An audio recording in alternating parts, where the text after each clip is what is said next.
ফিরে এলাম বিরতির পর। বাংলা ভাষা বিতর্কে সংসদে মুলতবি প্রস্তাব কংগ্রেস সাংসদে। সোমবার মুখ্যমন্ত্রী বৈঠক এবং অভিষেকের লোকসভার নেতা হওয়ার পর সংসদে সুর চড়ানোর নির্দেশ দলীয় সাংসদদের। বাংলা ও বাঙালি ইস্যুতে সুর চড়ানোর নির্দেশ তৃণমূল কংগ্রেসের। এবার কংগ্রেসেরও কিন্তু সেই ইস্যুতে মুলতবি প্রস্তাব আনলো কংগ্রেস। এবার সেই ইস্যুতে মুলতবি প্রস্তাব আনলো বাংলা ভাষা বিতর্কে সংসদে মুলতবি প্রস্তাব এবার কংগ্রেস সাংসদে। সোমবার মুখ্যমন্ত্রী বৈঠক এবং অভিষেক বন্দ্যোপাধ্যায় লোকসভা নেতা হওয়ার পর সংসদে সুর চড়ানোর নির্দেশ দলীয় সাংসদদের। এবার সংসদে সুর চড়ানোর নির্দেশ, বাংলা ও বাঙালি ইস্যুতে সুর চড়ানোর নির্দেশ তৃণমূলের।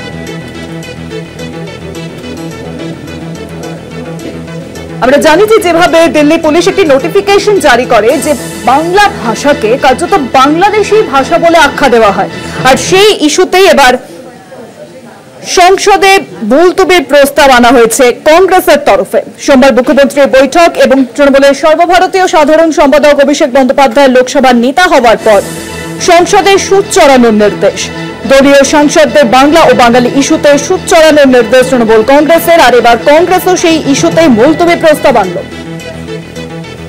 ফোনলাইনের সঙ্গে রয়েছেন আমাদের ডেপুটি এডিটর মপিয়া নন্দী। মপিয়াদি, এবার বাংলা ভাষা বিতর্কে সংসদে মুলতবি প্রস্তাব কংগ্রেস সাংসদদের। বাংলা ভাষা বিতর্ক নিয়ে গত বেশ কিছুদিন ধরেই বিতর্কের ঝড় উঠেছে এবং যে বিতর্কে ভৃতাহুতি দিয়েছে দিল্লি পুলিশের যে চিঠি বঙ্গভবনকে লেখা, এবং যেখানে বাংলাদেশি ভাষার জন্য অনুবাদক চাওয়া হয়েছিল। এবং আমরা দেখেছি যে গত 4-5 দিন ধরে তাই নিয়ে তোলপাড় রাজ্য রাজনীতি, এবং তৃণমূল কংগ্রেসের তরফ থেকে আমরা দেখেছি যে খুব তীব্র প্রতিক্রিয়া ব্যক্ত করা হয়েছে।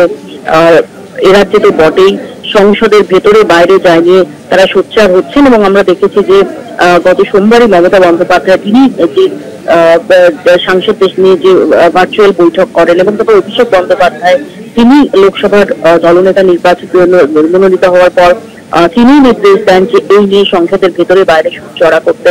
এরকম একটা প্রেক্ষাপটে দাঁড়িয়ে এবার সংসদে অফিসিয়ালি মুলতবি প্রস্তাব আনার জন্য চিঠি দিলেন মানিক্যম টেগর, কংগ্রেস সাংসদ, যিনি লোকসভার যিনি সেক্রেটারি জেনারেল, তাকে চিঠি দিয়েছেন। এবং চিঠি দিয়ে তিনি বলেছেন যে দিল্লি পুলিশের এই যে চিঠি, সেই চিঠি সমস্ত বাংলাভাষী মানুষ তাদের যে আবেগ, সেই আবেগকে আহত করেছে এবং এটা অসাংবিধানিক। কারণ সংবিধান স্বীকৃত বাংলা ভাষা বাংলাদেশি ভাষা বলে কোনো ভাষা হয় না, এবং সেখানে দাঁড়িয়ে যেভাবে এটা অসম্মানজনক হয়ে দাঁড়িয়েছে এবং অনৈতিক অসাংবিধানিক হয়েছে, তার পরিপ্রেক্ষিতে তিনি মুলতবি প্রস্তাব আনতে চাইছেন। এবং আমরা জানি যে মুলতবি প্রস্তাব আনতে চাওয়া মানে এই বিষয়টাকে অফিসিয়ালি আমরা দেখলাম যে সংসদের মধ্যে এই বিষয়টি সেটি উঠে এলো।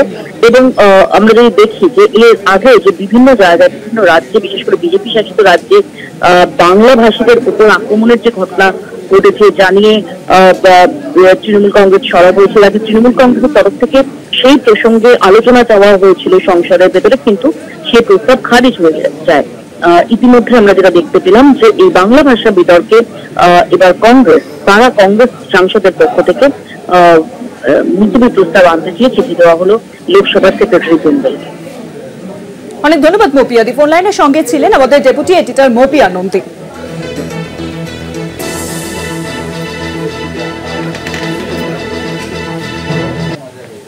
বাংলা ভাষা বিতর্কে সংসদে মুলতবি প্রস্তাব এবার কংগ্রেস সাংসদদের। সোমবার মুখ্যমন্ত্রীর বৈঠক এবং অভিষেকের লোকসভা নেতা হওয়ার পর সংসদে সুর চড়ানোর নির্দেশ।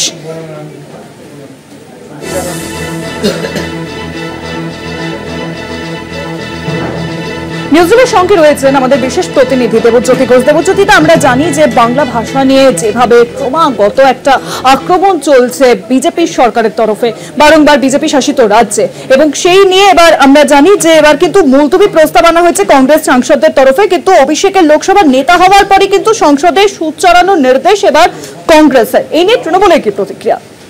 দেখো, অভিষেক বন্দ্যোপাধ্যায় ইতিমধ্যে তিনি পৌঁছেছেন এবং তিনি ইন্ডিয়া জোটের বৈঠকেও যোগ দেবেন, এবং যে মুলতবির প্রস্তাব রয়েছে সেখানে তৃণমূল কংগ্রেস যোগ দিচ্ছেন বলে এখনো পর্যন্ত খবর রয়েছে।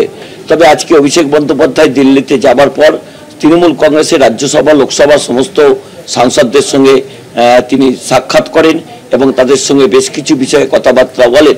কিন্তু অত্যন্ত উল্লেখযোগ্য, সেখানে কল্যাণ বন্দ্যোপাধ্যায় উপস্থিত ছিলেন না। এর আগে অভিষেক বন্দ্যোপাধ্যায়ের 5 তারিখে যে তিনি যে ভার্চুয়াল বৈঠক ডেকেছিলেন তৃণমূল কংগ্রেসের সমস্ত সারির নেতাদের, সেখানেও কিন্তু এই কল্যাণ বন্দ্যোপাধ্যায় ছিলেন না এবং আজকেও কিন্তু কল্যাণ বন্দ্যোপাধ্যায় তার সঙ্গে সাক্ষাৎও করেননি। তিনি দিল্লিতে আছেন কিনা তা নিয়েও একটা প্রশ্ন উঠছে। সেই জায়গাতে তৃণমূল কংগ্রেস কিন্তু একেবারে উদ্বুদ্ধ, কারণ অভিষেক বন্দ্যোপাধ্যায় দলনেতা হওয়ার পর তিনি প্রথম আজকে দিল্লিতে গেলেন এবং সংসদের সমস্ত সদস্যদের সঙ্গে তৃণমূল কংগ্রেসের তাদের সঙ্গে কথাবার্তা বলেছেন। বাংলা ভাষা ইস্যুকে যেমন তৃণমূল কংগ্রেস অত্যন্ত গুরুত্ব দিচ্ছেন, এসআইআরের মতো বিষয়টিকেও তৃণমূল কংগ্রেস গুরুত্ব দিচ্ছেন। আজকে সংসদের বাইরে তৃণমূল কংগ্রেসের দুই কক্ষের সাংসদরা তারা কিন্তু বিক্ষোভ কর্মসূচি করেন এবং বাংলাকে যেভাবে আক্রমণ করা হচ্ছে তা নিয়েও তীব্র প্রতিবাদ তৃণমূল কংগ্রেসের সাংসদরাও করেছেন। এছাড়াও এসআইআর নিয়েও কিন্তু তৃণমূল কংগ্রেসের পক্ষ থেকে যেটা অভিযোগ যে পক্ষান্তরে এনআরসি চালু করার চেষ্টা করছে ঘুরপথ দিয়ে এবং বাংলাকে যেভাবে বারবার অপমান করা হচ্ছে বিভিন্ন দিক থেকে এবং জাতীয় নির্বাচন কমিশন যেভাবে পিছন থেকে কলকাঠি নাড়ছেন বলে অভিষেক বন্দ্যোপাধ্যায় প্রশ্ন তুলেছেন, সেই মতো তৃণমূল কংগ্রেস কিন্তু সংসদের বাইরেও সেটা নিয়ে আজকে একাধিকবার প্রতিবাদ করেছেন। প্রধানমন্ত্রী যখন তিনি ভাষণ দিচ্ছিলেন সেই সময়ও কিন্তু তৃণমূল কংগ্রেসের পক্ষ থেকে তারা ওয়াকআউট করে বেরিয়ে এসেছিলেন এবং সেখানেই দোলা সেন তৃণমূল কংগ্রেসের পক্ষ থেকে পরিষ্কার জানান এই জুংলা ভাষণ, ভারতীয় জনতা পার্টির জুংলা ভাষণ, প্রধানমন্ত্রীর জুংলা ভাষণ শোনার কোনো প্রয়োজন নেই। অর্থাৎ যখনই প্রধানমন্ত্রী বক্তব্য রাখতে উঠেছিলেন তখনও তারা কিন্তু প্রতিবাদ করেছিলেন, তারপরে সংসদের বাইরে তারা বিক্ষোভ করেছিলেন। আজকেও তৃণমূল কংগ্রেসের পক্ষ থেকে অভিষেক বন্দ্যোপাধ্যায়ের নেতৃত্বেই কিন্তু তৃণমূল কংগ্রেসের সমস্ত সাংসদেরা রাজ্যসভা এবং লোকসভার তারা কিন্তু বাংলা ভাষা এবং এসআইআরের বিরুদ্ধে তীব্র প্রতিবাদ করেছেন এবং গণতন্ত্রকে লুট করার চেষ্টা করছে বলে তৃণমূল কংগ্রেসের পক্ষ থেকে অভিযোগ করা হয়েছে। শুভাঙ্গী, অনেক ধন্যবাদ। দেবজ্যোতিদা নিউজরুমের সঙ্গে ছিলেন আমাদের বিশেষ প্রতিনিধি দেবজ্যোতি ঘোষ। আমরা জানি ইতিমধ্যে কিন্তু বাংলা ভাষা বিতর্কে সুর চড়িয়েছে তৃণমূল কংগ্রেস, পাশাপাশি অভিষেক বন্দ্যোপাধ্যায়কে কিন্তু লোকসভার নেতা করা হয়েছে। আর মুলতবির যে প্রস্তাব আনা হয়েছিল তৃণমূল কংগ্রেসের তরফে এবং সেই ইস্যুতেই কিন্তু এবার কংগ্রেসও কিন্তু প্রস্তাব দিয়েছে।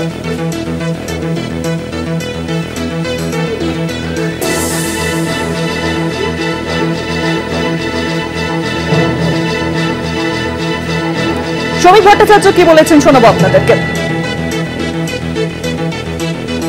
রাজনৈতিক অধিকার আছে বাংলা ভাষা নিয়ে, বাঙালি নিয়ে কোনো কথা বলা, যারা রবীন্দ্রনাথের সঙ্গে বিশ্বাসঘাতকতা করেছে, যারা নেতাজি সুভাষচন্দ্র বসুকে দল থেকে তাড়িয়েছে, যারা দিনের পর দিন বাংলার সঙ্গে প্রতারণা করেছে, বঞ্চনা করেছে, দ্বিমাতৃসুলভ আচরণ করেছে, সেই কংগ্রেস তৃণমূলের পাশে, তাও আবার বাংলা ভাষা নিয়ে।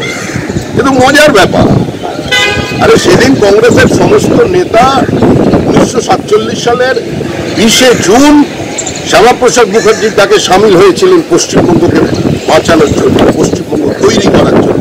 যে মাটিতে দাঁড়িয়ে বাঙালি বলে পরিচয় দিচ্ছেন, রবীন্দ্রনাথের গান গাইছেন, ওই রবীন্দ্রনাথকে প্রথম বাংলা ভাষায় কনভোকেশন মিটিংয়ে বক্তৃতা করবার জন্য শ্যামাপ্রসাদ মুখার্জি নিয়ে এসেছিলেন।